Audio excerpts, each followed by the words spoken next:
sometimes you're so engulfed in your own vision that you don't see a different way of doing it. Like, I just want to do it my way. I don't care about your way. I knew this was special. Executed on idea. Same thing with our Instagram. Like, just stayed at it. Consistency. Are you still confident that you're going to hold it down for the industry and become that M of BMW? Yeah. I lose sleep over this shit. The bigger I can get the brand, it's going to be that much better. Right. The brand is bigger. Took that suitcase, snuck it in the show, and literally selling shirts out of the suitcase in 2019. A lot of people tell me, oh, a lot of money in Blacktop. I'm going to buy a Blacktop truck. I said, you know my answer is? A lot of money in Blacktop if you're fucking good at it.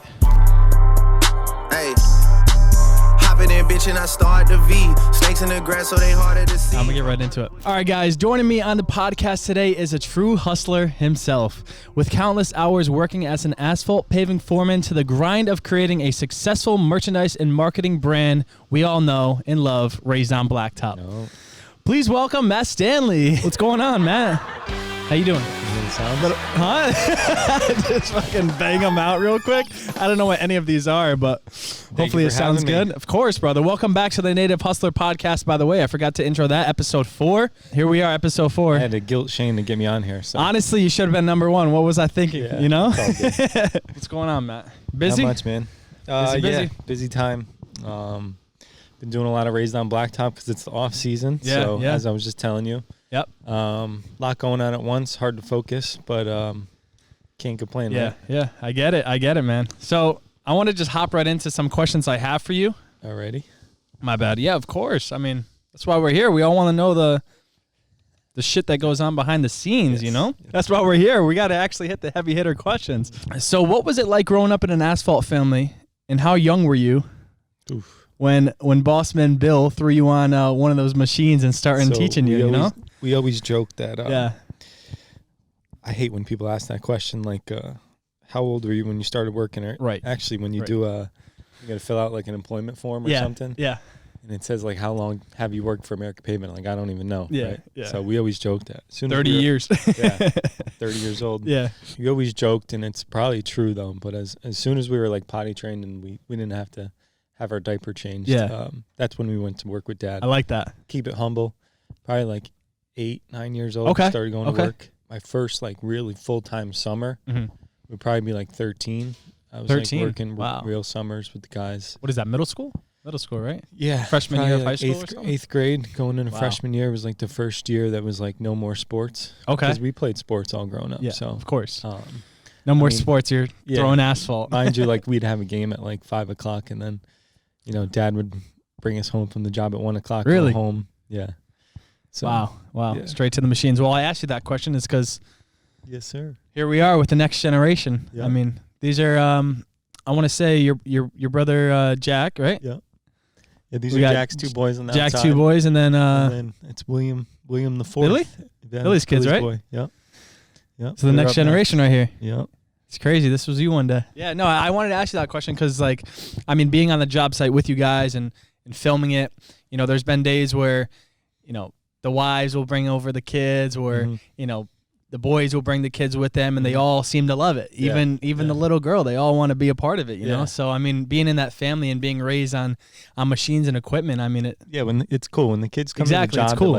It totally lightens the vibe up big time. Yeah, for sure. And it really brings me back. And I was thinking about it last time when they were on the job, like how lucky we were that, you know, not everybody can just have their kids come to the job and hop on a machine or even just be around it. So definitely, that's true. Definitely thankful. Yeah, yeah. I mean, my dad worked with the city for 40 years, and I maybe have been on his truck once. Right. You know, so like, exactly. and that was a fun time because being in that truck as a little kid, you just feel badass sitting up that high and being in control of all that equipment. You know, so was there ever a doubt growing up that, you know, obviously, coming back to that question and being a part of the family, was there ever a doubt that you want to be something different than an asphalt paving foreman? Was it just in your blood your whole life, or did you want to be an astronaut like everybody else? You know, definitely didn't want to be an astronaut. So growing up, you know, I'm the youngest of 4 boys, so going to work was cool for me because I got to hang out with my big brothers, right? And then I was making like real money, like as a young kid, you know, for real. I just tried to sip the bottom of the cap on it. That just caught me off guard. But yeah, making money as a young kid. Yeah, so that like obviously motivates you. Mm-hmm. My dad always treated us like men, so as a young kid, it was like cool to go to work. But right. I mean, growing up, I thought I was going to be a baseball player, to be honest. Really? Yeah. MLB? Yeah. Okay. Yeah. What position were you? When I was younger, I was like, I don't know, I played every position, but I was a pitcher. Okay. And then I was a shortstop. So I played, shortstop, second base all through high school. But I remember like middle school doing the guidance counselor things. And she was like, what do you want to do when you get older? I was like, I want to be a baseball player. Wow. And she was like, you sure about that? Yeah. Who the fuck are you? Look at the family you're in, Yeah. That's funny. I mean, so is that why you stopped playing baseball? Because realization hits you that you can't really, after high school, if you don't make it to college big leagues, you kind of like No, well, I started working full time. It's seeing baseball, it's different. Yeah, it's like you play on the travel teams in the summer, so that's a big thing. Right. I think it's 9, 10, 11, 12-year-old travel team. And then you get up to the big fields, and I don't know how work just took over, but that's a good question. Yeah. I guess it was because I was going into high school. Okay. And just had to happen. Yeah, I mean, I wanted to make money. Yeah. Yeah, of course. Yeah. Just like everybody else. Yeah. Well, not at 13. That's Everyone true. still wants to bounce a ball, but well, nowadays everyone's playing fucking Fortnite and Call of Duty, so and myself included. Up until recently, I just sell my shit. The reason why I asked you is because I played baseball growing up, and I mean, it was kind of a dumb reason to stop, but I got pitcher threw it right into my face, and it just scarred me for life. And I was like, never again. You know. I mean, I've done a few interviews, right, and then we just talk about like working, right, as we're kids. But sports was like a huge part. Like 4 boys at the house, and no one knows that. Yeah, we played. I mean, we played football, basketball, baseball, you name it, and super competitive. Like youngest 4 boys. The boys never let me win. So I was really competitive. Because of that, probably more competitive than the kids that were my age. Okay. And with that, I had a bad attitude when I was a kid. Were you? In sports? Yeah. I was a hothead, big time. And, partially because I don't think the other kids were as competitive as me. Okay. But, I mean, basketball, I'd be getting technical fouls. Wow, and, it's crazy because, like, I don't say that to brag, but when I watch, like, my nephew's games, and they're like 8 years old. I was like 8 years old, like doing that. Yeah. That was bad. That's funny. Probably thought I was gonna be a Yeah. madman when I got older. I was doing the same. I was just like, I remember one game I played, and I was so myself included. And sorry if you guys hear all that noise. I mean, we're at an asphalt shop. This is authentic, baby. This is authentic as it gets right here. But I remember there was one game I played, and I was so like, I didn't want to lose that game for some reason. It was the first game of the season. It was like the high school dream while I was in middle school, but you know, buzzer beater, you got last shot attempt. And I remember just throwing it from half court, and we were down by 1 point, and I remember throwing it and just seeing it absolutely airball. And I remember just fake tripping and like breaking an ankle or something like that because I was so upset. I actually like cried on the floor, and I was like, pretending I broke an ankle, and I was just upset that I fucking botched the shot for the team. Yeah, I was into it too. Back to the whole playing sports thing. When we went to Daytona and we played basketball, I thought I was a baller until I played with you guys, and I was like, fuck, I suck. Like, you guys are good. So, I mean, it's in the blood. So I don't know if you knew this, but my dad was Josh's baseball coach. I didn't know that. No. Through like, really? Not just like he coached all of us in like the DAYTONA league, which is like rec league. Yep. But my dad was like the travel baseball coach for Josh from 9 to 12. I don't know how he fucking did it too. Yeah. Did he ever sponsor the team? Oh yeah. Yeah. He did? Always, even if he didn't coach, he'd sponsor the team. That's cool. I like that. I don't understand how he was able to work all those hours and coach a travel team and still travel. And they went to the state championship. They did the regionals. It's crazy. Yeah. I mean, seeing how busy he is nowadays, I can only imagine how he juggled all of that. Yeah, well, I mean, we were a little bit different size then, but kudos to our guys because they would hold it down when he had to leave. But, what year was that, you think? 2010? No. 9? Earlier? This is like 2003. Really? 2004. Yeah. I was just born. Yeah. That's crazy. What was cool about my dad was like, I was on a travel team growing up where, I had good coaches, but they were like really serious, and they all were trying to get like the kids to like play college baseball one day. But my dad was like, he was working a full-time job, and like he'd have practices, and they'd be like an hour and a half. Really? Hour and a half, get it done, no bullshit. And like Straight my to practices were like 3-4 hours. bullshitting, talking about the girls from the middle school, and you like know, just Josh's teams, they were always good. Yeah, growing up, they always like won, and my teams always sucked. Wow, yeah. And no, my dad just brought the same vibe that he runs his business with to like, kids. Yeah. We're burning that. What is it? We're burning sunlight, daylight. baby. Yeah, we're burning daylight. Yeah, I won't tell you what he used to tell the kids because we'll probably get canceled. But I mean, he just wouldn't the first practice, like he coached a couple of my rec leagues. And the first practice, would say like, I'm not here to fucking babysit you guys. I got a hot wife at home with a hot dinner on the table. So, no bullshit. I like that. Yeah, I like that. They'd be like, your dad's fucking crazy. I'm like, I promise you he's cool. Yeah. That's as authentic as Bill gets right there. Yeah. Back when, I started with you guys in, I want to say 2019. The video we just filmed on American Pavement's channel, the model Fred, he's also a videographer. Yeah. Well, he filmed something for you guys back in 2016 when I didn't even touch a camera in 2016. So he had years on me. I was like, damn, that's fucking nuts. Yeah, he had years on me. Well, bringing it back before that, you guys now are huge on social media posting, advertising, marketing as a whole. How big did having access to the new age of social media help establish the business? Obviously the business was already established. Yeah. How much did it help American Pavement build as a brand and Raised on Blacktop build as a brand well enough to the point where social media, like, is it you think it was necessary to build these companies? Like if you guys didn't have access to social media, Raised on Blacktop, how would you guys have done it? Yeah, without social media, Raised on Blacktop is probably not a brand. Yeah. I can tell you how we got on social media. Yeah. Yep. That's where I was going. Like, what made you guys want to bring everything to social media? So it's funny because like I'm big on the social media now, right? I do like 95% of everything that you see online. Yeah, it's crazy. But Josh he posts everything. I just film it. He's the guy that actually posts. Josh is actually the one who started our Facebook page and our Instagram page. But the reason when we started it was, if we take it back, right? Josh was flying the drone. I remember that. Yeah, Josh bought the drone. Yep. You probably knew me before we were on social media, right? Knew of the company, maybe? 100%. That's a question coming up, but 100%, yeah. Right. Well, I don't want to answer the question. Yeah, of course. But people don't realize, like, locally, we were always a well-known paving business. 100%, yeah. Like, our size was our size, but we were always well-known because my dad kept all the trucks super clean. Yep. Always did nice work. And, statewide, people knew who we were. Yeah. And then, like, even in school, which kind of ties into what I'm doing now, like, everybody wanted an American Pavement sweatshirt, right? Really? All the girlfriends, all my friends, all my buddies, they wanted hats, sweatshirts. So that was kind of how that started before I even knew it. But that was a form of advertising in itself. Yeah. And even like going back to baseball, like when we do, we'd sponsor like the baseball teams or whatever. We'd take our work hats and like give all the kids hats, and it said like "Kick Ass Foot" on the back. That's dope. I like that. Wow. Gave the kids special hats and stuff. But the reason we got on social media was that we had a website at the time. Yep. And I'm gonna guess I was maybe 15, so Josh was 17, and that was like we couldn't upload to our website, right?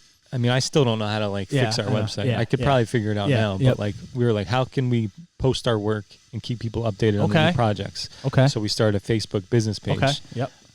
This was probably what, 2012, 2013, like a while ago. Somewhere. Right? Yep. Yeah, maybe 2010. So that's kind of how that started. But like we never had any serious traction, and I don't think the goal was to ever like blow it up. Because that wasn't even a thing then. Right. It was more just a share in general, like what you're doing. Keep the community updated. Yeah, on what Facebook was meant for back then. Right. Yeah. I don't know what year actually. Maybe Josh 20. sent me an Instagram post. The first ever post you guys put out.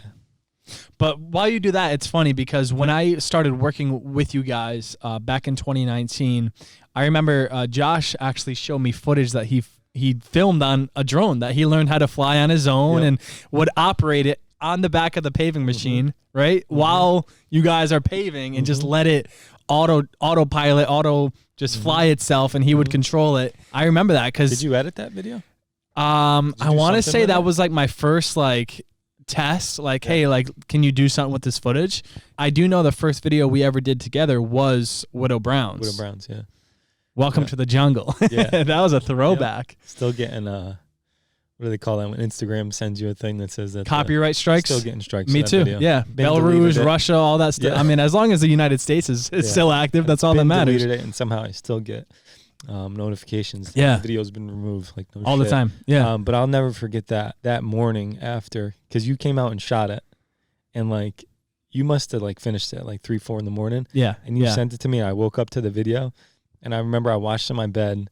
And then I watched it on the way to work, and my heart was like fucking pounded. I was like, "This is it." Really? Yeah. Wow. I knew. I didn't know that. I knew that was special. Really? Yeah. That's awesome. I was like, "It's a wrap." Yeah. I mean, so back then, and I'm still trying to like keep that. I mean, obviously, I get behind now because being a one-man band, it's hard. But in that moment in 2019 was the first year of me filming. Right. So I knew I needed to almost break out as much as I can to the point where like everyone just wanted a video from me.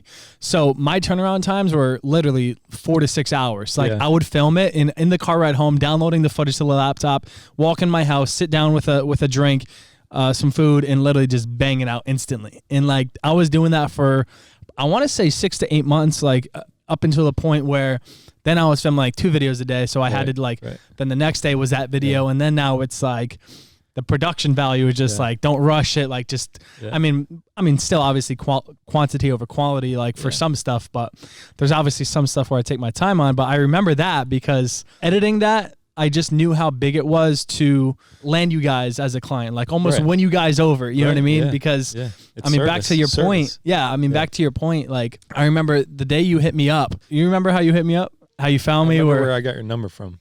Okay. Because you were working at the barbershop, right? I was, yeah. Yeah, you were doing videos for Dave's Vic, barbershop. And my barber was right next to Vic. Who was your barber at the time? Dre.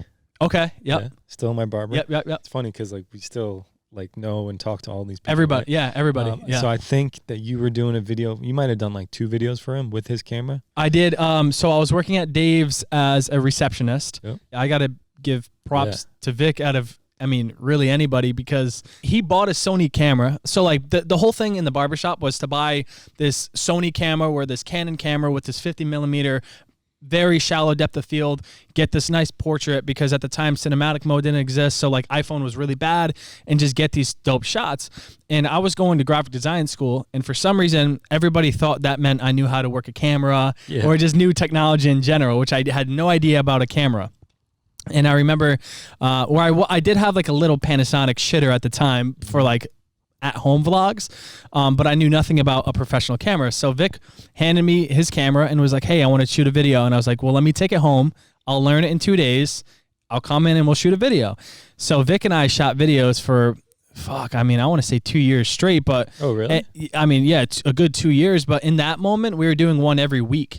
And we like, his idea was, let's take it outside of the barbershop. Let's do it, in Times Square. Let's do it under a bridge with smoke bombs tracks. And with smoke bombs, really, and ATVs and all this extra shit just to make us different. So that's how you found me. Yeah. So I think my boy Ricky, I don't know if you remember Ricky. Yeah, I do. Yeah. So Ricky, I think he might have been in the video. I don't know what Ricky had to do with it. Ricky was at I don't know if it was before that video. Haircut? No, Ricky, we filmed the video at Ricky's condos. He helped us to get into his condos. We filmed it with a pool table and all that. I know that. Okay. I don't know if that is the video you're talking about. Yeah, I don't think he was ever in it though.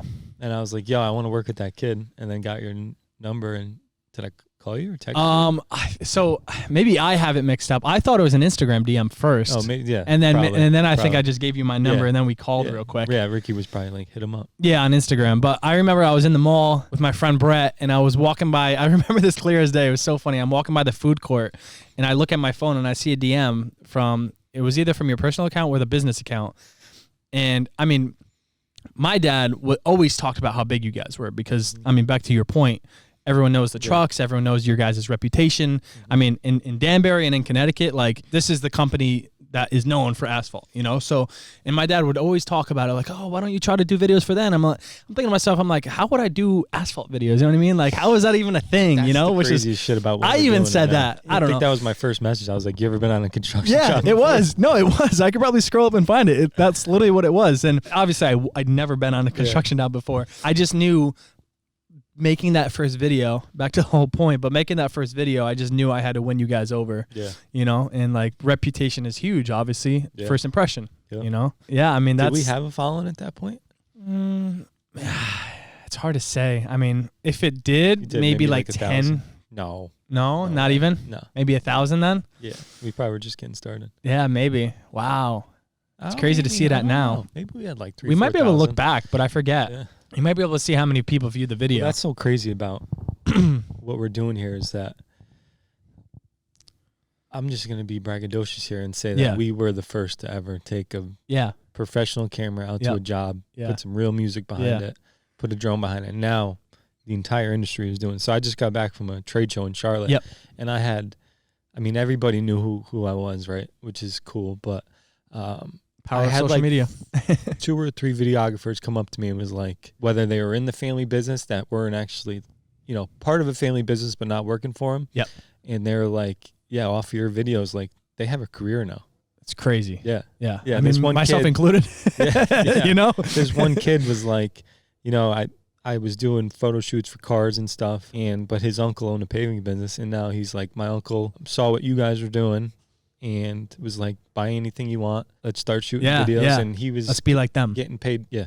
Yep. Wow. That's awesome. That was like a few people. It's crazy. It's crazy to think about. It was just like a cool idea for Instagram, and now it's became like a worldwide movement almost, you know, like RAISEDONBLACKTOP, American Pavement. I mean, it's kind of crazy now that like contractors feel like they need to do that, which I don't agree with. Like I have a lot of creative people around us, and I would not be able to do what we're doing if I didn't have my brothers. Yeah, exactly. Yeah. Because not that I'm still on the job 12 hours a day, but like sometimes I don't want to sound bad, but my head's in a different place. Of course, yeah. Or I'm able to like schedule you and stand back and be like, we need to get this shot. We need to do this.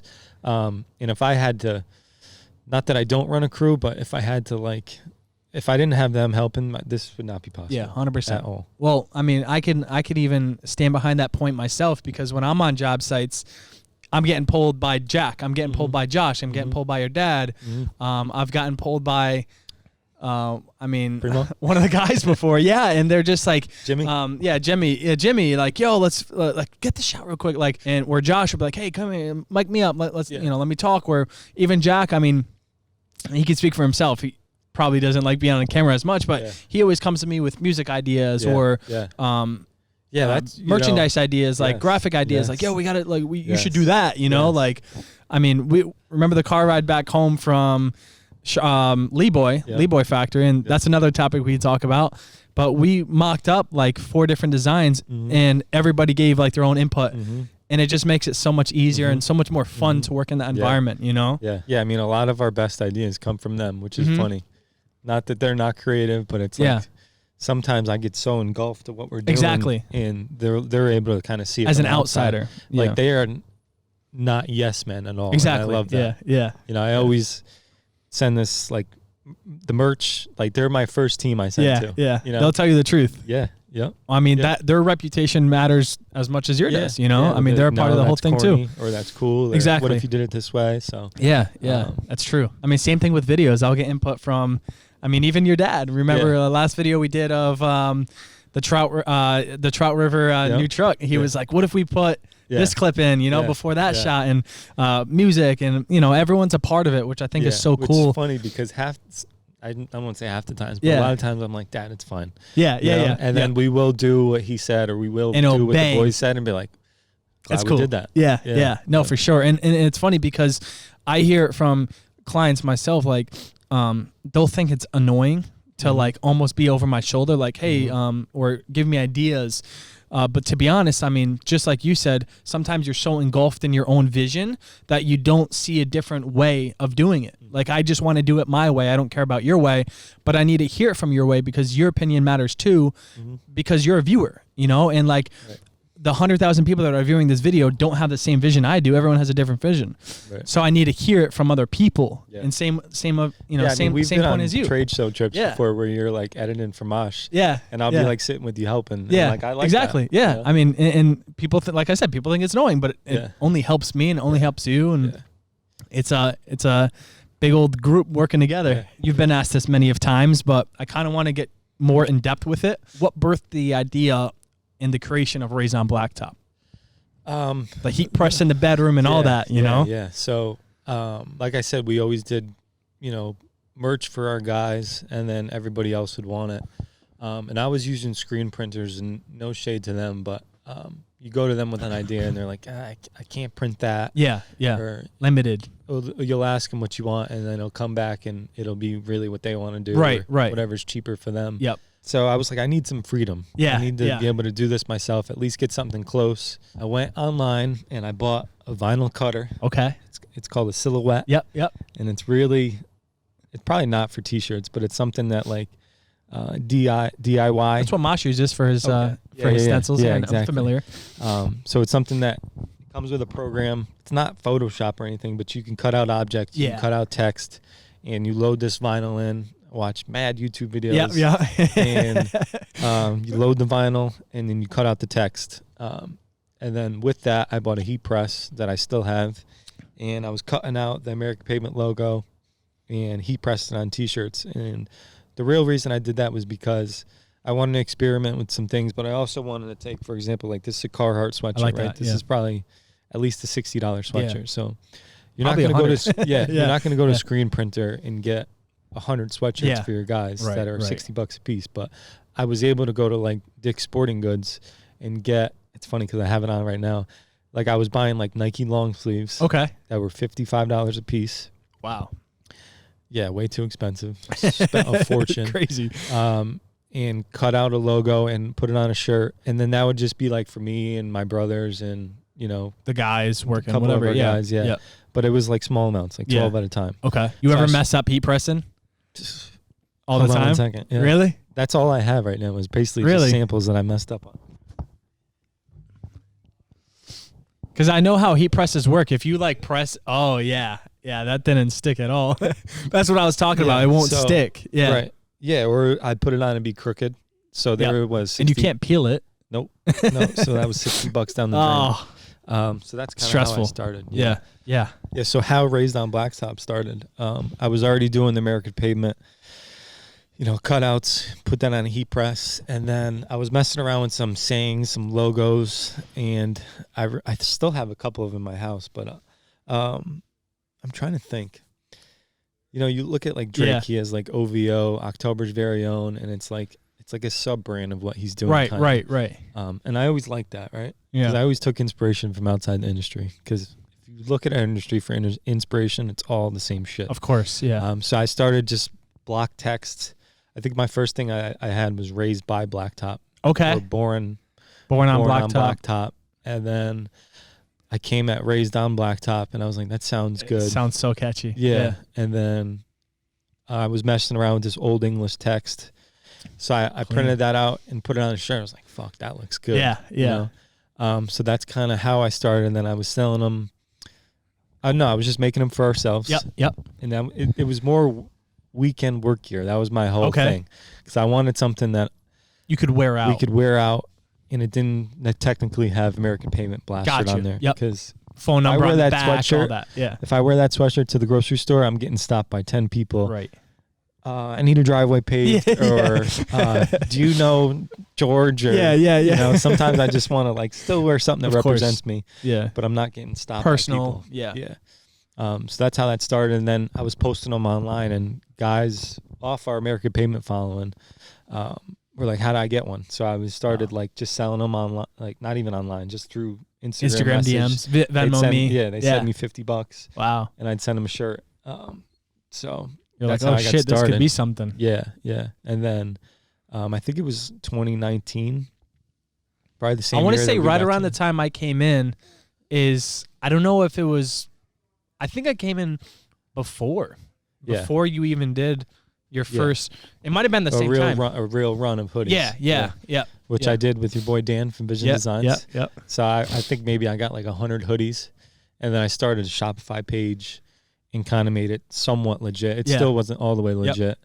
But yeah, that's how I got started. That's crazy. And to where it is today, I mean, you guys don't see it, but there's 100 boxes sitting behind the camera. It's full of shit, and 100 shipping labels printed out right now, ready to go, So it's crazy to think about that. It just takes one cool idea for, I mean, same with the video. It takes one video to blow up. But I think the biggest part of what we did was we executed on an idea. Exactly. Because so many people have great ideas. Yep. And don't execute on it. Yeah, especially in our business, you know, we have enough on our plate. Right. And we're always throwing ideas at each other. Yeah. But like, I knew this was special, executed on an idea, and then same thing with our Instagram. Like, just stayed at it. Consistency. That's what got us here. Is executing, consistency. 100%. You talked about wanting to be the M to the BMW, to the AMG, to the Mercedes. Is that what you still see Raised on Blacktop being to these big brands like Malden or Lee Boy or Cat? I don't want to say you are becoming that, but it's starting to become that with the special edition Lee Boy that we could get into, and you know, the crazy stuff that's going to happen with John Deere coming up. You know, like, are you still confident that you're going to hold it down for the industry and become that M of BMW? Yeah, for sure. Yeah, 100%. But that takes time. Right? And no rush. I'm not the most patient person. I lose sleep over this shit. But I kind of got to remind myself that the bigger I can get the brand, that when these like dope collaborations come, it's going to be that much better. Right. The brand is bigger. Right. You know, 100%. Better budget. Right. You know, all that. better. All that. I mean, more crowd, more people to see. I mean, you're getting better. So you know, when we do a video, like we're going to Con Expo and we shoot this video, you know, we're doing this for John Deere. Like, exactly. Yeah. It's going to be fire. No pressure. No, I know we're going to kill it. Of course. But I work better under pressure. If we did this 6 years ago, it wouldn't be the quality that it is 100%. today. I agree. Right. And it's only going to get better by March, you know? So So I just got to keep that in mind. I do think that the merch is probably, you know, the biggest part of it right now. Yeah. But I think in the future that I want these like manufacturer collaborations to be the biggest part of it, and then the merch is just something that I wouldn't say do on the side, but accessories that people could buy. It's just a portion of Raised on Blacktop, right? Yeah. So they would buy, let's say, for example, a special edition Lee Boy, and with that, they're like, oh, and now I need to rep the gear. Yeah, I mean, you could. It's literally just like M, just like Shelby. Yeah. Like they have all their special gear. There's a lot of people that, you know, have a Mustang that's not a Shelby, but they still get a Shelby T-shirt, Shelby hat. Right, of course. I mean, there's tons of people that have the M hats, and they just get a regular BMW. Of course. And that's cool too. Of course, right? Yeah, that's my goal. It's something that obviously hasn't been done, and we're kind of creating the space, so it's obviously going to take longer. Of course, I mean, Amazon wasn't birthed overnight anyways, you know? I mean, anything wasn't birthed overnight. It takes years and years and years. Back to this, it's going to be stepped down to it's going to be passed down to the next generation of these I really kids, want you know? Raised on Blacktop to be the supreme of construction. I like that. And a little higher end, more bougie, a little bit, you know? Yeah. And it has to be a little higher end because that's the only way people value it. Exactly. You know? I don't want it to be like just a regular brand. It's got to be a little higher end because it's all quality what we're doing. You know, you say you want to be the supreme of your industry, and I'm sure every brand wants to be supreme because they can make this cup and put supreme on it and sell it for $200 and sell out in 5 seconds. But that's branding. Yeah, baby. it's branding. I mean, Kith, of course, Supreme. Cause is like that figure. Toy brand, Toys is something I want to get into. I mean, all that, yeah. Toys would be cool. I mean, we actually talked about doing like a die cut, right, of a machine, but I didn't realize how expensive those things are. It's crazy. The same price as the machine. It's crazy. Yeah. Just for a little model of it, you know. That's another thing too with the American Pavement brand. You know, you look at Hess trucks, the toy trucks, like that. Why not? Can't that be American Pavement? So that's a funny story because growing up, every Christmas, my grandfather would gift all the kids. You too? Hess trucks. Not us. He does that for the grandkids though. Yeah. Would gift.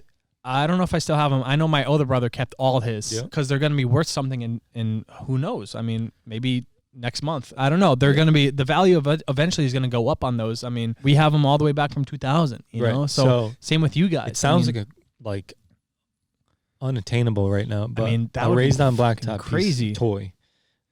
With the trailer attached and the Lee Boy on it. It would be more valuable to a kid than a Hess truck. 100%. Off social media, off of YouTube. Off the hype.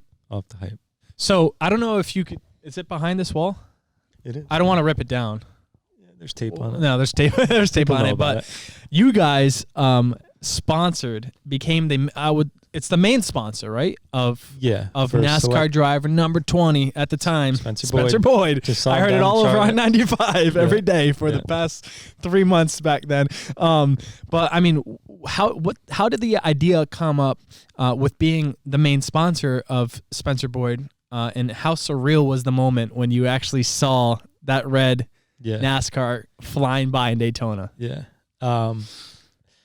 It was amazing. Yeah. Right? You were there. Yeah, I was there. It felt amazing. Like the coolest family. I mean, trip it was probably one of my favorite events that I've been to. Yeah. So just knowing that, I mean, it's your guys' branding all over that car. I mean, I can only imagine how it felt for you guys, you know? I'll tell you how it got started. Yeah. We probably had, I don't know, maybe 20,000 followers at the time. And Spencer, maybe less. Crazy. Spencer found us online on Instagram. We were in Nashville at a World of Asphalt trade show. Mm-hmm. I'll never forget this. We were sitting in the lobby having a coffee. It was like the last day of the show. I think the order of this. Spencer started following us randomly. Okay. Which he follows a lot of random people now that I know that. But he had me gassed up before. But yeah, he started following us. He was like, I like what you're doing. I like your trucks. Yep. I'm in, I love the blue collar community.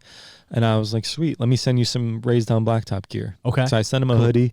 And I was like, he's not going to rock this, He reps that shit. Yeah, he wears it all the time, Like I said, we were in Nashville at the World of Asphalt trade show, sitting in a hotel lobby having a coffee, and I got a message from him. It was like, hey, I don't think the sponsor dropped him, but it was like, my sponsor just pulled out for the Daytona race. He's like, you guys can come in at a really, like, it's not going to be too expensive. If you guys want to do it, got to let me know quick. Obviously, that was like, whoa. Yeah. Because I follow NASCAR a little bit, but I wasn't that into it. Yeah. We had to like really take a step back. We're like, wow. Think about we have an opportunity to do this. So it was the last day, and my dad was like, he was down, but it wasn't like an immediate yes. Okay. And he's like, let me talk to your mother. Yeah, about that'd it. be cool. Yeah. So we got back. And like the first day we got back, I called Spencer. I was like, we'll do it. We're in. Wow. And he's like, you got the okay from your mom?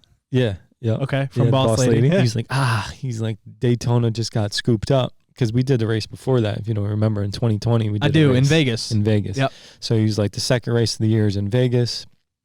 It's got the second highest viewership coming off of Daytona. It'd be a good opportunity. And we were getting ready to go to Con Expo at the time. So we were like, this could work. We're kind of going to be there already. Yeah. So we ended up doing the Daytona race. What I didn't know was that when you get familiar with NASCAR, like a small racing team like Spencer was at the time, on a short track, which is like a track like Vegas, you cannot compete. Really? No, yeah. So like you're guaranteed you're going to run around 20th. Okay. And what I didn't know before that was that if you're running 20th, you're probably not going to get on TV unless you crash. Yeah. So I wouldn't say like we didn't get a good outcome from it, but it wasn't what I thought. Yeah. You know, and then we were going to do a race later in the year, but we got back to work, and as soon as we get back to work, a lot of this stuff is like we're focused on work now. Yeah. But we had our eyes on Daytona, which is the first race every year for 2021. Yeah. It was 2021. Huge. Right? Yeah. 2021. Yep. Yeah. So we were like, time flies. Pencil us in for that because that's the race we want to do. Yeah. And he said that it was scooped up already, right? For 2020, it was scooped up. Oh, got you. Yeah. Okay. So we kind of like were penciled in for 2021. Mm-hmm. We were going to do like 3 races, but we ended up just doing the Daytona race, and obviously we made a trip out of it. And we were able to get like drove down there. I don't know how many people were with us, maybe like 15, 16 people, right? It was a big group. Dad's like some family friends. It was a big group, yeah. Yeah. And pit passes, all that. Surreal, yeah. It was so cool. First NASCAR event for me, and I was in the pits. Spoiled. It's crazy. Yeah. Pick up a camera for anyone that's out there. It might bring you some crazy places, really. Yeah. That was incredible. Yeah. But to see that going around the track was cool, and to see my parents' reaction. Yeah. Obviously, like, anybody that's got money can do it, but it just was a good fit with paving, blacktop, NASCAR. It all worked out. All of it, yeah. And we did pretty good at the race. Yeah, finishing 13th. Mm-hmm. I'll link the video down below. We did a little like 2-minute recap, and there's a full behind the scenes of the trip, which we drove down to Spencer's shop in North Carolina. Yep. What is it? I forget the town name. Mooresville, where all the racers are at. Yeah. Drove down there, visited him, brought custom shoes, which was pretty cool. Collab with Mosh. Yep. And which every NASCAR driver's doing now. It's crazy. We I mean, do that too. Birth that idea too. So I just saw Spencer in Charlotte, and he's like, man, I still got those on my mantle. Really? Yeah. And he's like, every NASCAR driver. Oh, that's awesome. Now. That's crazy. Yeah. So that's the same thing. Yeah. Like, kind of what we're doing here is like different shit that separates you guys from the rest. I mean, athletes were doing that, right? But like, who would do that in NASCAR? Right. But my mind is always thinking outside the box. Right. So shout out to Mosh for even doing that. Yeah. He came through with that for sure. That happened right around the same time that a special edition Raised on Blacktop Lee Boy was birthed. How did Lee Boy reach out to collaborate on the special edition paver? Did you guys go to them? Did they come to you? And what was your initial thoughts on, I mean, eventually being able to see this brand on a special edition paver that companies are going to be willing to buy? Yeah, I thought I was going to be a millionaire. I was going to be rich off that. They came to us for the paver, but the way it started was 2019, going to National Pavement Expo. Okay. That was in Nashville too. And the Raised on Blacktop brand had started. It was pretty small at the time. I mean, it was big in the industry, but numbers-wise, it was still pretty small. 2019, I went down there. We had some momentum on social media, so I was down there like ready to. I was a savage down there. I actually like a basketball game again. Yeah. I had at the expo. I did a little collaboration with X Broom. Shout out to them. Yep. So I had some X Broom America Pavement shirts with Raised on Blacktop on the front. Podcast link below. Sorry to cut you off. First podcast. And then I had some Raised on Blacktop sweatshirts. Okay. And I had them in a suitcase. And I took that suitcase, snuck it in the show, and literally Will let me put it in the X Broom booth, and I was selling shirts out of the suitcase. Wow. In 2019. What a street story that is, huh? Yeah. I went there with the mindset, like, I'm going to start doing some marketing for these companies because at the time, manufacturers were barely on any social media platform. And we had... Very old school. And we were starting to get some good momentum on there. So I didn't have a paver on my mind, but I went to Lee Boy, found out who the marketing people were there, and I was like, I'd like to start doing some stuff, posting videos, gave her a card, gave him some t-shirts, and I got hooked up with Candace Carpenter. She's no longer with the company, but great lady. Awesome. Awesome. Yeah. That was it. Just gave them merch, told them I want them to look in what we're doing. Wow. And when I got back, I had an email waiting for me, and Candace was like, I asked people around the industry about you guys. I asked your regional rep, so every manufacturer has a regional rep for your area. W.I. Clark here, right? Clark. Yep. Well, a regional rep is actually from the manufacturer. Gotcha. Okay. So W.I. Clark is just a dealership. Gotcha. Okay. So Jimmy Harkins was our regional rep at the time, and he had nothing but good things to say about us because we've been running Lee Boys for 25 years now. That's crazy. So we already had a pretty good relationship with them. Right. Yeah. So that's kind of how I built a relationship with them on social media, I would say, because it wasn't just because it was cool what we were doing, but we were a reputable contractor and I already bought a bunch of Lee Boys. So later, I think it was in the following year, 2020. Yep.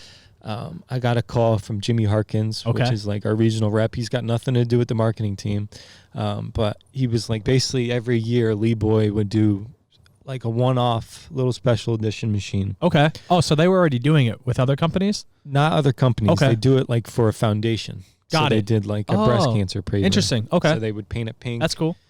Bring it to a show, get a breast cancer foundation. Press, all that. Do a press release. Yep. Get a bunch of donations and then donate money to a foundation, which is really cool. That's really cool. And then they did something with Tunnels for Towers. I don't know if you ever heard of that. Yeah, for sure. I think it was like a COVID relief thing. So they like wrapped a paver in American flag.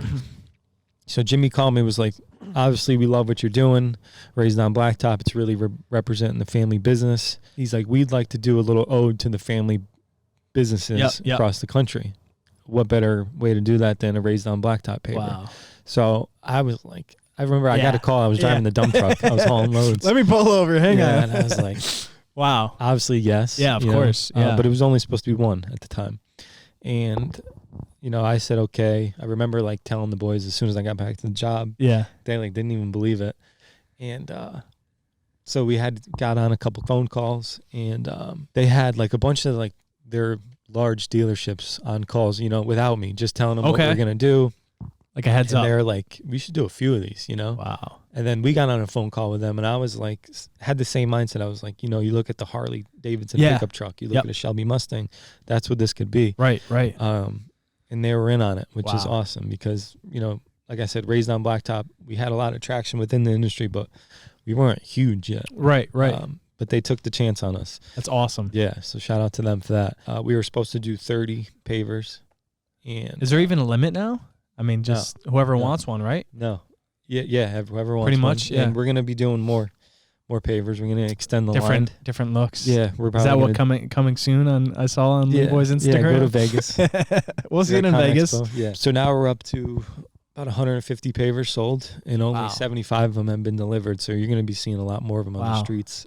75? Yeah. I thought there was only like 30. I mean, not to like think low, but I thought 30 was a lot in my head. 75. 150 of them sold. And damn. There's some dealerships like Ambrose, like all his 8520s, which is the model. He's like, he wants them all raised on Blacktop. That's so cool. Yeah. And that was like a big moment for me for Raised on Blacktop because that's stamping a legacy. Yeah. You know, like obviously no one's did that before, and that's cool, but those machines aren't like a T-shirt that could end up at the Goodwill one day. It's the price of a Lamborghini. Yeah, not only that, but like I could be driving down the road in 20 years. And who knows if I'll be doing Blacktop then, but like I'll be able to be like, look at that. Wow. Like that's a Raised on Blacktop paver. Yeah. Like, that's crazy. To me, that's amazing. Yeah. And eventually, I mean, we'll see it as a excavator and skid steer and all that. Knows? You know, who knows? There's endless possibilities. It's only been 2 years, right? 3 years. I mean, 3 or 4 years maybe. Yeah, I mean, so endless possibilities. Yeah, that's kind of crazy too. Is that like that was a big moment, and you know, people are always like, you know, you probably didn't see this coming, or no. I did though. Oh, you did? That was always my goal. Right. I didn't think it would happen so quick. Right. That's true, because your main goal of this whole thing is being the M of BMW. And, that was my like main goal. But so, I didn't but think it just happened so quick. Yeah. Right. So how do you balance being an asphalt paving foreman by day, which is 12, what's the month you guys start? April, March, as soon as the asphalt plants open? Late March, early April. March and early November-ish? Christmas. So being 6 to sometimes like 10, 2 a.m., you know, like just crazy. So call it 6 to 6. Yeah. Like being an asphalt, how do you balance being an asphalt paving foreman by day to creating merchandise and coming up with ideas and the branding behind Raised on Blacktop, to then having time for family, friends, and girlfriend? I mean, how do you balance all of that? Because I mean, myself included, I don't do nearly as much as you guys do, and like I find it hard for me to find that balance, you know? So how do you guys do it? I'll tell you the secret. I can't. I have not figured that out yet. You don't have a wife or kids yet. That's your secret. Yeah. I don't know how to balance it. You know, that's kind of my goal this year, is to get some more structure. Kind of in the mindset, like I'm young, I got energy now. Yeah. No time to complain. Just got to get 100%. It done. Yeah. You ever thought about hiring employees to help, or not really? Yeah. Yeah, definitely got to do that. Yeah. Now that I'm with this merchandising company, that should free me up a little bit. Of course. But yeah, I mean, it's an everyday struggle. It's hard to just balance Blacktop in personal life. Right. Hard enough to do both. Exactly. Physically, I'm fine. You know, mentally, it just takes a fucking toll. Yeah. You know? As you know, like when you get busy, it's hard to stay creative, right? Right. And you get in like a fog, and you don't want to burn out. Yeah. Because that's dangerous. I mean, we talk about that all the time, burnout. Yep. Yeah. You need to definitely have a team around you. Right. And so do you, right? Yeah, of course. Yeah, still trying to figure that out. Yeah. Man. There's no balance. Yeah. I don't know if balance is a real thing, to be honest. Yeah. I mean, I just look at, Josh and Jack and Billy, your dad, they all have kids. Yeah. So like seeing them work 6 to 6 or 6 to 9, and then having time to race the kids, and obviously shout out to the wives, you know, of course. Well, that's a huge help. You know, it takes a team, and they're all in on it together. So that's a huge help, for sure. What's one piece of advice you could give to the up and coming generation who's inspired by what you guys do, what your family is doing, what Raised on Blacktop's doing? What's one piece of advice or something you've always wanted to put out there for somebody to look up to? My biggest advice would be to start early. I'm not even only talking about social media, but I think if I wasn't working those summers between 13 and 20 years old, I wouldn't be where I was today. Right. working at a young age, I'm able to gain respect from our employees, right? Who saw me grow up, saw me start on a broom. Yeah, yeah. If I didn't start early, they probably wouldn't respect me right now, and then I would not be able to where you are now, run a job site. Right.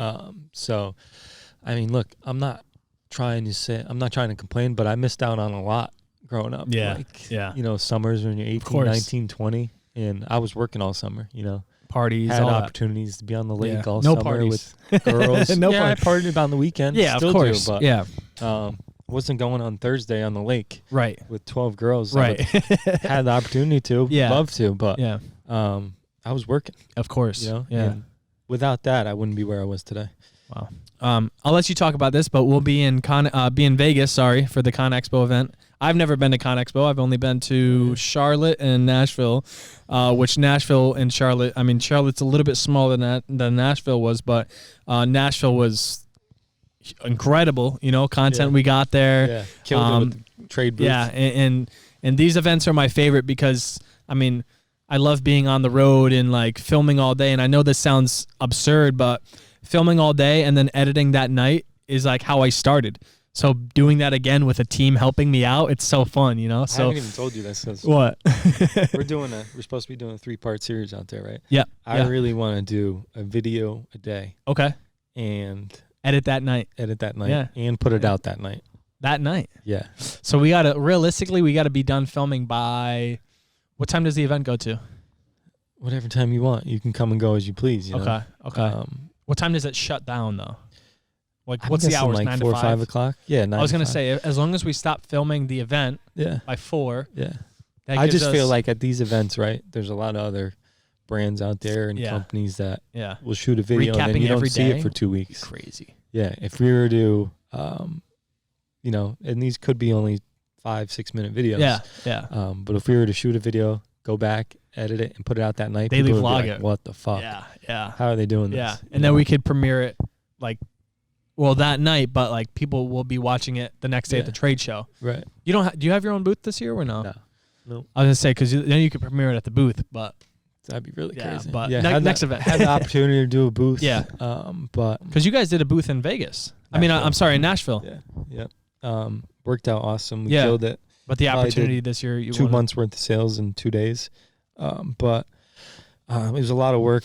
Yeah. Super stressful. You want to enjoy it. And it's not just on me, right? It's everybody around me. Of course. Got to be involved. And we want to go out there and we have some other obligations and want to be able to kind of move the way we want. Right, so, right.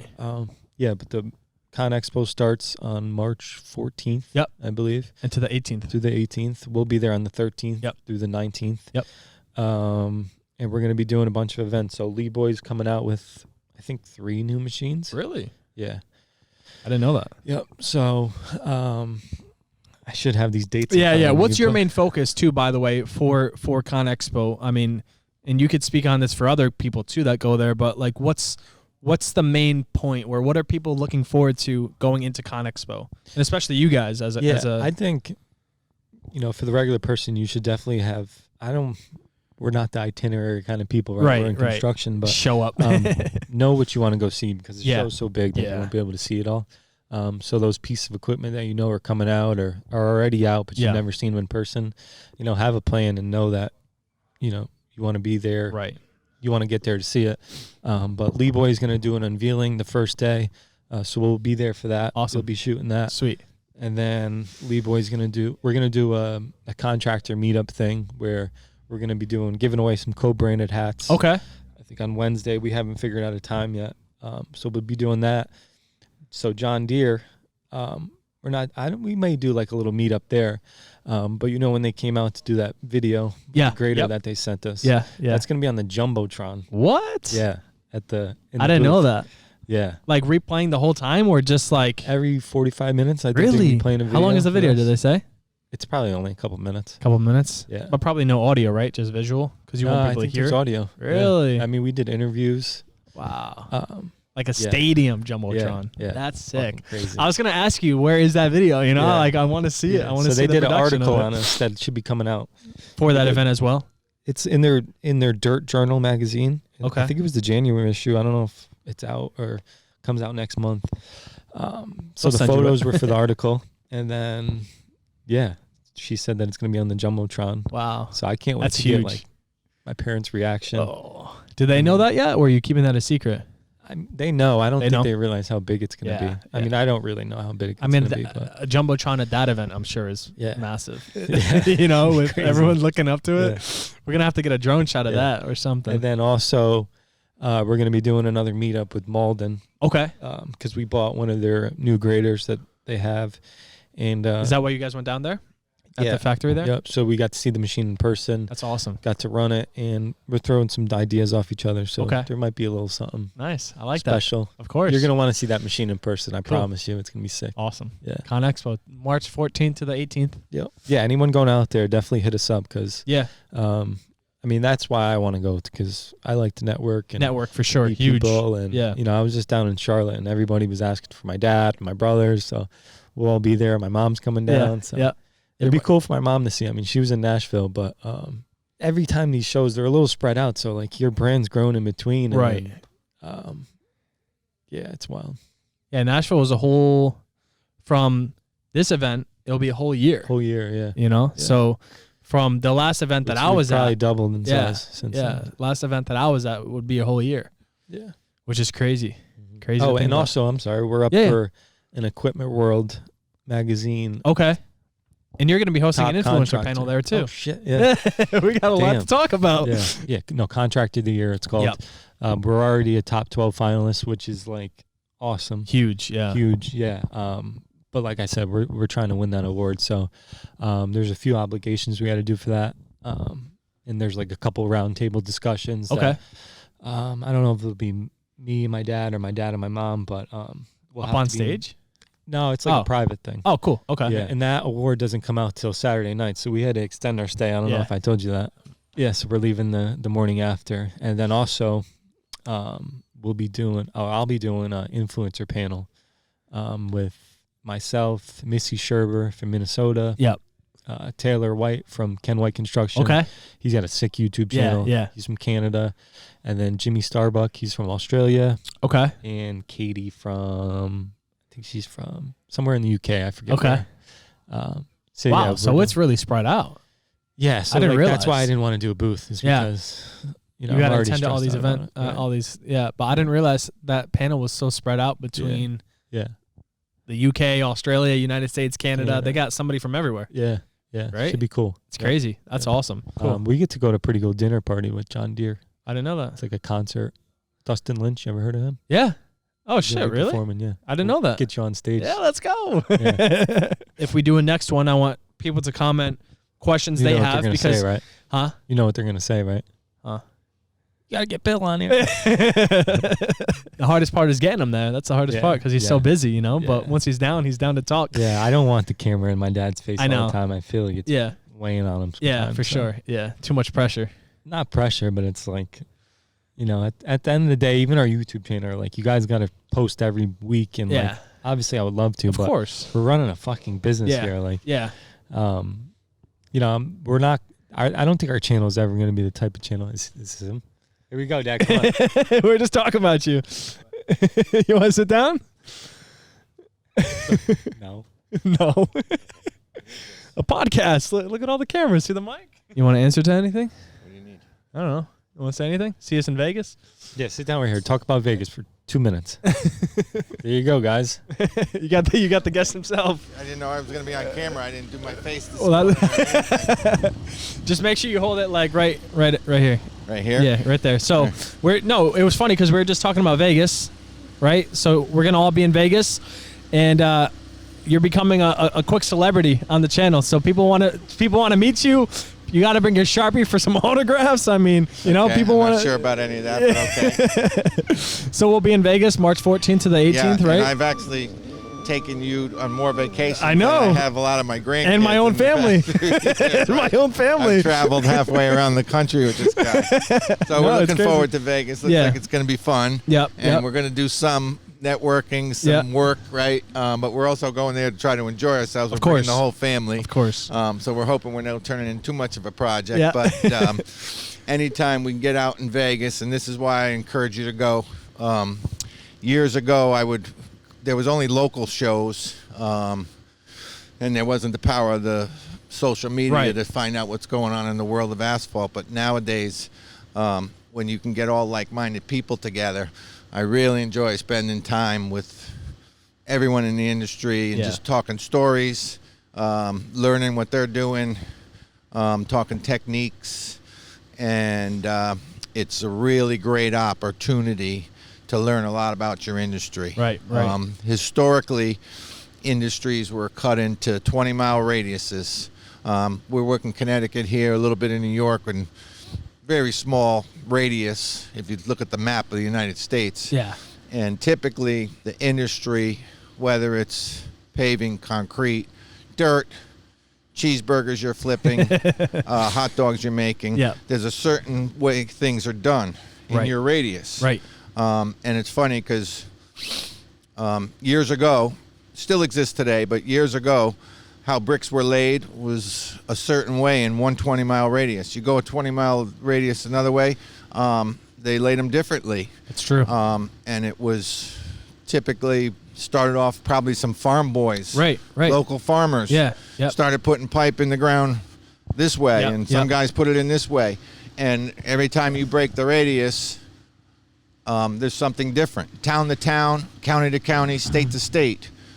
When you can incorporate the entire country, region, into one building, what they're doing in California is probably completely different from what we're doing. Of course. And that's why whenever I get feedback, how come you guys did it this way, or how come we did it that way? Yo, we're not in Florida. I'm not in Alaska. I'm not in Texas. We do things a certain way because of our soil conditions, because of our specs. And down south, out west, they do it completely different. They're still laying a road, but it's completely different. Of course. But whenever I can get out and talk to a guy from California and learn what he's doing, we can take one or two things we learn and put it into our repertoire, and it makes us that much better. And maybe we could teach them a thing or two that we do. Of course, there's always room for improvement, you know? Right, and that's why I really enjoy going to the show, and that's why I encourage especially young guys to go out and just learn as much as you can. And I've learned from going to Vegas. I stop in the landscape booth. You know, I'm not just looking at pavers and rollers. Take their techniques and use it in your own. You know, I might see a truck that a lube truck out there that's something I've never seen before. And again, I may not take the entire process and add it into ours. Right. But if I just learn one little thing. You know, again, we've been loading our tool truck like this for 30 years, and so I see some guy that does it like this, and I'm like, wow, he just made more space. That's better. And we'll pick that up, and we'll add it into ours. That's awesome. First, we're looking to go talk to people, right? Yeah, of course. Network. Love doing that. You really need to shrink it down. You know, you see things in a magazine, you see things online. When you put the face with the name and the person with the product, that's the biggest part for me. Right. And I always try to get those guys on speed dial, anybody. So I'm always trying to add contacts into my phone, right? Always trying to add. One of my things I do is I try to add a contact a week. I like that. Okay, I want to add one contact a week and someone that I can go to my speed dial, and this is the guy. If I need a plastic straw, I know who to call for straws. I like that. It's Everyone in business should have all those contacts. Put them in your favorites, right? Yep. So that's one thing I'm looking for. Two would be, well, obviously we got a new purchase going on, and to go there and see it at the show is going to be wicked cool. That's awesome. But basically it's the people. Of course. Seeing the products is cool, but the more hands we shake, the more people we talk to, the better off I'm going to make my life, and the better the industry is going to become. And we're trying to push the industry. Okay. I would go back. People didn't share, bro. Yeah. No one shared. Yeah. You know, whatever a guy was doing, kept it to themselves. They kept it to themselves. And when we started sharing, you know, and I was given competition that just started, my 50 years experience, and I was mixed emotions about it, but I woke up quickly to the fact that the better I can do it, the better you can do it, the more meat's going to be on the bone for There's everybody. Enough pizza to go around. Right. And nobody can get all the work. Right. You know, we got monsters in the room. Yeah, of course. Monsters in the room. And no one's going to get it all. And what hurts our industry is the lack of knowledge. Yeah. Holding knowledge back. Knowledge is power. Yeah. And believe it or not, the better my competition does, the better I do. It's awesome. I hate to. Which is funny how that works. I hate to empower the competition, but of course. Lawyers and doctors, you know, they practice medicine, they practice law. Yep. Electricians and plumbers. You call an electrician a plumber, you call 5 of them in the phone book. You call 10 of them on the internet, and every single one of them says $125 an hour to show up, and it's $175 an hour for my guy, and this job takes 4 hours, and that's what it is. And basically, they're all the same. Yeah. They're right there. It has something to do with that they require a license, they require an education. Right. They have some training, and it's a trade. What we do is a skill, okay? You call up 5 paving contractors, more than likely you're going to get 5 different opinions. Yeah. And 5 different ways to do this project. Results, all that. Right, and most of the time, unfortunately, the guys are selling what they have. If you talk to an excavating contractor for your paving project, he's going to tell you, he's going to lean towards the excavating side. If you talk to a seal coat, crack filling contractor, he's going to try to talk you into seal coating and crack filling and saving your lot. Right. If you talk to a paving contractor, he's going to talk you into paving your lot. That hurts our industry big time. Right. Big time. Because you're getting numbers from $1,000 to $100,000. Customer walks away confused. Yeah. And a lot of times they end up going with the cheapest thing. Oh, this guy said this guy said that. There is no industry standard. If everyone walked out and said, you know, guy calls and said, look, we're looking to seal our crack fill our parking lot. We want new striping. And I go out there and see that it's shot. I'll tell them, this is way beyond that. You're wasting your money. Yeah. On the other hand, I'll go to a parking lot and they'll tell me that they want it repaved, and I'll go out there and say, you got another 5 years in this, bro. Yeah. You know, save them money. You can all you have to do is X, Y, and Z, and this parking lot's got another 5 years of life on it. Yeah. Not only does it create market confusion with the different, but if we could learn that the better your competition's doing, the better you'll do, and sometimes you have to say no. It's not from me. Call Joe. You need a line striping guy. You don't need a paving guy. Right. And if we learn that was good practices, I think it'd be better for the entire all industry. Of us. Yeah. You know, because people are literally confused by the time the 4th guy shows up. Yeah. They just walk away as a whole. So going to and again, it's a big picture for me.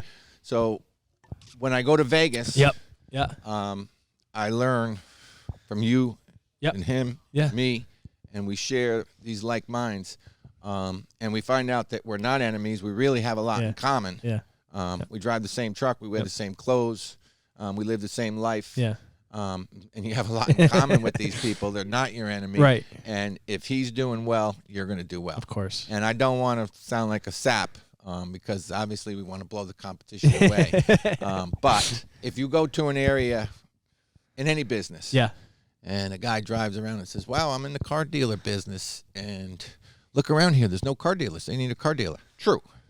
But if you want to go to buy a car tomorrow, you're not going to drive to a town or an area where there's no car dealers. Right. You're going to drive to an area, and every town or city has one, where there's 5, 6, 7, 8, 10 of them right on the street. Yeah. Right? So the Ford dealer, the Chevy dealer, the Mack dealer, the Peterbilt dealer, the Hyundai dealer is all in a row. Exactly. And it's called group marketing, right? Yeah. They got it down pat. These people know that when you're looking for a car in Danbury, Connecticut, you drive down Route 7. And 6 within of them 3 in a row. miles, you can pass by 6 dealerships. I might lose one, but they're bringing 20 people to that market. Crazy. Yeah. You know, McDonald's and Burger King are across the street for a reason. Yeah. You know, some people go to McDonald's, some people go to Burger King, but they figured out that they make more money being side by side than being on the other side of the town. Yeah. And it's the same mindset. Yeah. And I believe a lot of the people that end up at the expo understand that. Yeah. That's why they're there. Besides those couple things, the roulette wheel, bro. Yeah. We want to. What are you betting, red or black? What's your thing? I don't care. No? Whatever Manny says, you know. I was telling him about the way I grew up in sports, right? My coaches were like all about getting a kid to play in college, and no shade to them, but like my teams always sucked. You know, and I was telling them that, like, we had practice, and you ran practice like a business. It was like, I did. You'd come in with work boots on, and they'd have an hour and a half practice. And their team, they won state championships. Yep. Yeah. Believe it or not, I learned a lot about coaching kids from business. Yeah. And raising children myself. And I learned a lot about business from coaching kids and people, because it's everything's people, right? Everything's people. But I coached a lot of youth sports, as you know. I did Little League. We did basketball. Never coached football. But back then it was football, baseball, basketball, right? It's funny you mention this. It's fun. I was hard ass, yeah. No, he was like a hard ass, but a cool, just like work. So at practice, hard ass with a cool coach. Practice, I was a hard ass. In the game, I never. On the game, we were and we had fun, absolutely. But during the game, I never yelled at a kid. Never took an opposing team's side. If you're my teammate, then I do all the yelling when the lights aren't on. When the lights are on, we're teammates. That's it. That was one rule. But I think I was a pretty good coach, because believe it or not, Shane, I have grown-ass men come up to me today. And they're 35 years old, and they're like, Mr. Stanley, you were the best coach I ever had. You changed my life. I've literally got just a way that, because I figured they were boys, but we were like men. They were boys, but we weren't raising boys. We had boys and girls, but we were raising men and women. And I brought that theory into coaching. And it's funny you said that, because yesterday, your brothers, my grandkids were playing, and he said, I'm watching the game going crazy, Dad. He said, we got to start coaching these kids. The coach looked at his wife and his teammates, and he said, the score is 16-18. This is third grade basketball. If that, yeah. Third grade basketball is nothing about the score. You're developing young kids here. Yeah. I'll just shorten it up. At the end of every season, whatever our record was, 2-12, 12-2, won the championship, lost it, it didn't matter. I would say to the kids, who's coming back next year? And typically I would get 10 out of 12, 11 out of 12 kids said, I'm coming back. Because I treated them like I wanted to be treated. That's all. That's all. But I didn't, the star player, he was no better than the worst player. The worst player was as good as the star player. And guess what? When the bases were loaded and the game was on the line, we brought the worst kid in the league up. And guess what? Sometimes he got a hit, and it literally changed his life. Yeah.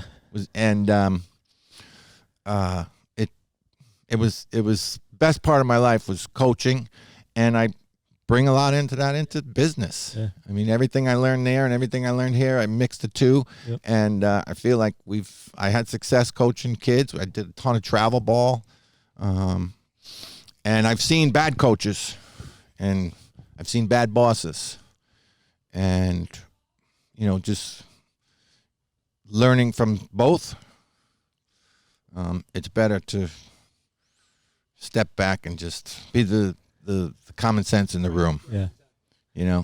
Screaming, yelling at the umpire, never did that. That's part of growing up. Getting a bad call, guess what? That's growing up. Yep. That's okay. Guess what? You were safe, but he called you out, but guess what? You have to sit down today.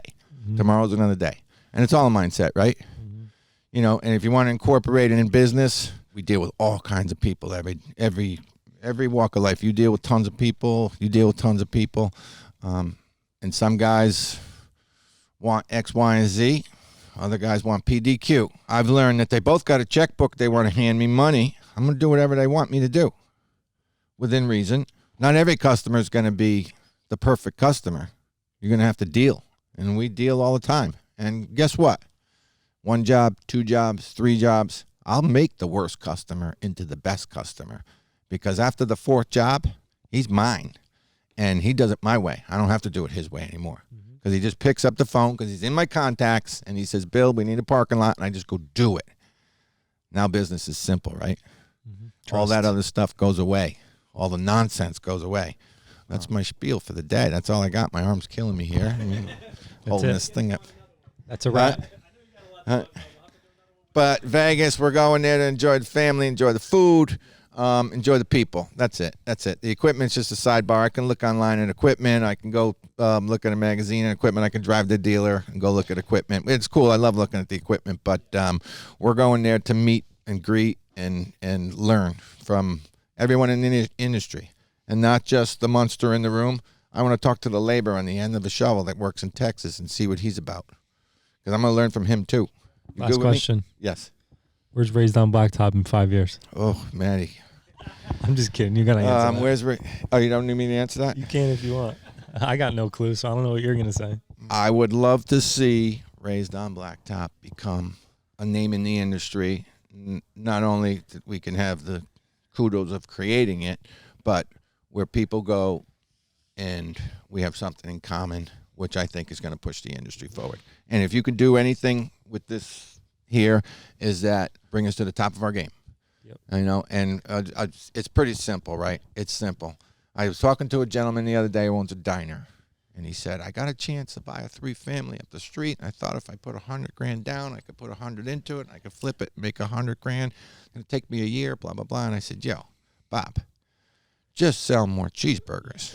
You don't have to buy a house. All you have to do is make a better cheeseburger than the guy down the street and sell more of them. You don't have to reinvent the wheel here. And hopefully we can do that with Raised on Blacktop. A lot of people tell me, oh, a lot of money in Blacktop. I'm going to buy a Blacktop truck. I said, and you know my answer is? A lot of money in Blacktop if you're fucking good at it. How's that? A lot of money in selling matchsticks if you're good at it. A Bic lighter, a Bic pen. Name me another pen. Name me a pen. A brand name pen. Huh? Do you have you can't name a pen. Name me a brand name lighter. Can you name me a lighter? No. You can name Bic pen, Bic lighter. Right? A stupid 99-cent lighter. They're pretty damn good at it. Everywhere you turn around, there's a Bic lighter, right? So they're the best at it, and they've made millions doing it. So that guy's not flipping houses on the side. He's just doing his lighter. So hopefully in 5 years, Raised on Blacktop, if we can help push that, and to me, would be awesome. Be awesome. I'm out. Peace. Mic drop. Great addition to the podcast, huh? Yeah, we didn't mean to see Boss Man Bill come up, but that was a good 20-minute spiel. 30 might minutes. have to be its own little podcast. That was a half an hour. That probably was perfect. it? Yeah. Damn. That was a solid podcast right there. Hour and a half. Special guest. I feel honored to have you on, and now I'm extra honored to have him on. I mean, I got two birds in one stone right there. But thank you for coming on. Finally got to interview you. I mean, I learned a lot of things over 3 years and coming up on 4 years. Damn, time flies. But, you know, there's a lot of things that I learned, and there's a lot of things that I had no idea about. So I didn't know you were a little baseball player, you know, and I had nothing to look at that. No knowledge about him coaching or anything. So that was a treat from my end. And anyone out there that wants to comment, any questions, suggestions, thank you guys for watching. Follow Matt on all social medias and American Pavement. What's your Instagram? MTT Stanley, right? Couldn't get the original. Yeah. Couldn't get the original Matt. Raised on Blacktop on Twitter, Instagram, all of them. Facebook, website raisedonblacktop.com, and American Pavement on all social medias as well. Thank you guys for watching, and I'll see you guys on the next one. Boom. Mic drop. I need y'all to